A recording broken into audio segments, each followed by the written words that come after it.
3 बजे चुनाव आयोग लोकसभा चुनाव की तारीखों का ऐलान करेगा। 7 से 8 चरणों में हो सकते हैं चुनाव। आज तेलंगाना और कर्नाटक में प्रधानमंत्री मोदी की चुनावी रैली दोपहर 12 बजे नागरकुर्नूल में, दोपहर 1:15 बजे गुलबर्गा में रैली की। प्रधानमंत्री मोदी ने देशवासियों के नाम एक चिट्ठी लिखी है। चिट्ठी में 10 सालों के साथ काम का जिक्र और जनता की दशा बदलने की बात कही गई।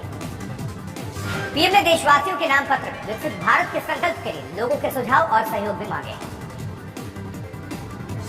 उधर छत्तीसगढ़ में सरकारी कर्मचारियों को सौगात। सरकारी कर्मचारियों के महंगाई भत्ते में 4% का इजाफा किया है सरकार। इंडिया टुडे कॉन्क्लेव में बोले हैं गृह मंत्री अमित शाह, हमारे पास 10 साल का ट्रैक रिकॉर्ड मौजूद है जो 25 साल का एजेंडा बेस में शामिल है। गृह मंत्री अमित शाह गर्व से रखी पीओके की बात। कहा पीओके भारत का हिस्सा है, वहां का हिंदू मुस्लिम सब हमारे। गृह मंत्री अमित शाह का महाराष्ट्र की सियासत पर तंज। कहा पुत्र पुत्री मोह ने शिवसेना एनसीपी को तोड़ा है। हरियाणा में गठबंधन टूटने पर बोले अमित शाह, जेजेपी से हमारा रिश्ता खराब नहीं। राज्यकर्मियों को हरियाणा सरकार ने दी सौगात। महंगाई भत्ते में 4% की बढ़ोतरी, पेंशनर्स को भी फायदा। वही चुनावी बॉन्ड हंगामे पर गृह मंत्री अमित शाह का जवाब। बोले देश में काले धन को खत्म करने के लिए लाया गया इलेक्टोरल बॉन्ड। मैं किसी भी मंच किसी भी व्यक्ति से चर्चा करने के लिए तैयार हूं। इलेक्टोरल बॉन्ड ये भारतीय राजनीति में से काला धन समाप्त करने के लिए लाया गया। वही ओबीसी को लेकर राहुल के हमले पर गृह मंत्री का पलटवार। कहा राहुल को देश के ओबीसी पीएम नहीं दिखते, ओबीसी मंत्री नहीं दिखते। कांग्रेस ने कभी किसी ओबीसी को प्रधानमंत्री नहीं बनाया। सीएए पर अमित शाह ने कहा सीएए भारत का वादा था, मोदी सरकार ने पूरा किया। इससे किसी की नागरिकता नहीं जाएगी। शरणार्थियों को अपमानित करना ठीक नहीं। वन नेशन वन इलेक्शन से जुड़े सवाल पर अमित शाह ने कहा वन नेशन वन इलेक्शन कब होगा वो देश की जनता तय करेगी। नीतीश कैबिनेट का हुआ विस्तार। बीजेपी से 12, जेडीयू से 9 मंत्रियों ने शपथ ली। नीतीश कैबिनेट की आखिरी बैठक में 108 एजेंडे पर मुहर लगी। उप मुख्यमंत्री सम्राट चौधरी ने कहा 2029 में एक देश एक चुनाव होगा। सीएम नीतीश के गृह जिला नालंदा के राजगीर में इंटरनेशनल एयरपोर्ट बनाने के प्रस्ताव पर मुहर। भागलपुर एयरपोर्ट का होगा जीर्णोद्धार। बिहार के प्रमुख शहरों के पास टाउनशिप बनाएगी राज्य सरकार। बिहार सरकार ने 2 नेताओं की सुरक्षा बढ़ाई। जेडीयू के राज्यसभा सांसद संजय कुमार झा को दी Z कैटेगरी की सुरक्षा। हम के प्रदेश अध्यक्ष और विधायक अनिल कुमार को दी Y कैटेगरी सुरक्षा। बंगाल में टीएमसी सांसद देवेंदु अधिकारी और नेता अर्जुन सिंह ने बीजेपी का दामन थाम लिया।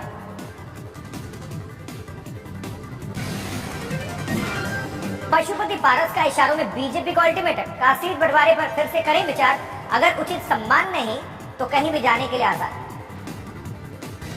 भारतीय नौसेना ने दिखाई जाबाजी। सोमालिया तट के पास बांग्लादेशी व्यापारिक जहाज को समुद्री लुटेरों के चंगुल से बचाया।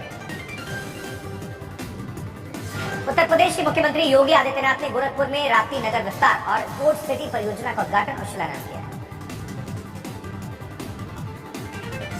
वही असम के मुख्यमंत्री हिमंत बिस्वा शर्मा का बयान। कहा हम इस बार असम में 13 सीटें जीतेंगे। प्रधानमंत्री मोदी लगातार 30 बार जीतेंगे। जम्मू कश्मीर प्रशासन ने जम्मू कश्मीर में नए जोड़े गए अनुसूचित जनजातीय समुदायों के लिए अलग से 10% कोटा को मंजूरी दी है। जम्मू कश्मीर में अनुसूचित जनजातियों के लिए कुल कोटा 20% तक बढ़ा है। वहीं लोकसभा चुनाव के लिए समाजवादी पार्टी ने जारी की 6 उम्मीदवारों की तीसरी सूची। 2 ही सीट टीएमसी को दी।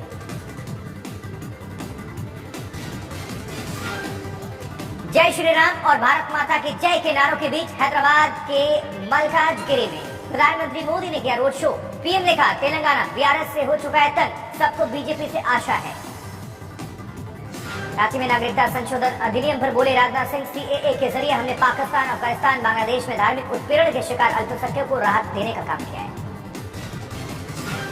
उधर कांग्रेस के पूर्व विधायक और कार्यकर्ता हुए भारतीय जनता पार्टी में शामिल। मध्य प्रदेश के मुख्यमंत्री मोहन यादव और बीजेपी अध्यक्ष वीडी शर्मा मौजूद रहे। सीएए 2019 मोबाइल ऐप हुआ चालू। भारतीय नागरिकता के लिए अब लोग ऑनलाइन कर सकेंगे अप्लाई। गृह मंत्रालय ने ट्वीट करके जानकारी दी है। चुनावी बॉन्ड से जुड़ी सारी जानकारी चुनाव आयोग की वेबसाइट पर अपलोड होते ही सुप्रीम कोर्ट का नया फरमान जारी, मांगा बॉन्ड नंबर। सुप्रीम कोर्ट का आदेश, डिजिटल डेटा की कॉपी भी मुहैया कराए एसबीआई।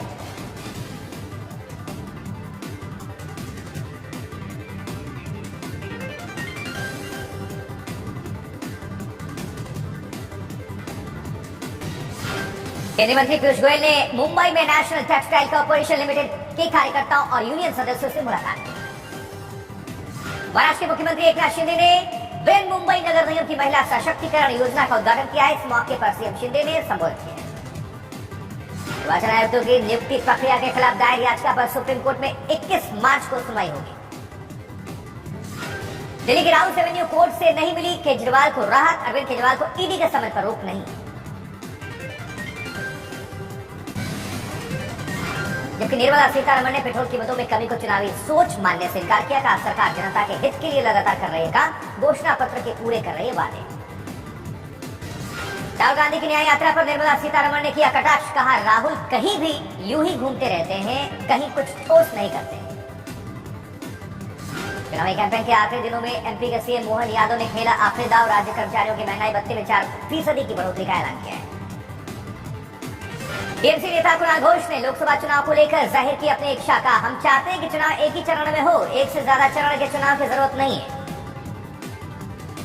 संदेश खाली मामले में सुप्रीम कोर्ट ने नाबालिग रेप पीड़िता के नाम का खुलासा करने के लिए बंगाल सरकार के खिलाफ कार्रवाई की मांग से किया इनकार। अध्यक्ष सुकांत मजुमदार ने की आश्वासन। हैदराबाद से शराब नीति मामले में के कविता को ईडी ने गिरफ्तार कर लिया है और पूछताछ के लिए के कविता को दिल्ली लाया गया है।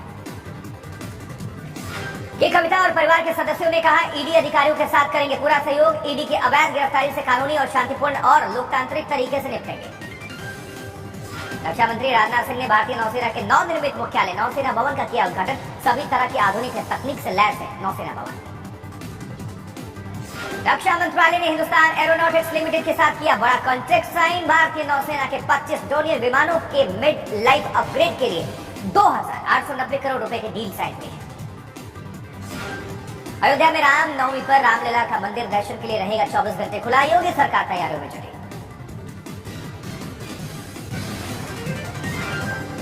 वहीं बेंगलुरु में सूखे से त्रस्त निवासी पीने के पानी के लिए करते दिखे संघर्ष, तस्वीरें सामने आई। सिद्धार्थनगर में सीएम योगी आदित्यनाथ के संबोधन के दौरान एक महिला ने अपनी समस्या को लेकर कागज दिखाने का प्रयास किया। पुलिस टीम ने घसीटकर सभा स्थल से बाहर किया। पंजाब को जल्द मिलेंगे 28 नए cyber crime police station. CM Bhagwant Mann के नेतृत्व में पंजाब सरकार प्रत्येक पुलिस जिले में साइबर क्राइम पुलिस स्टेशन होंगे स्थापित।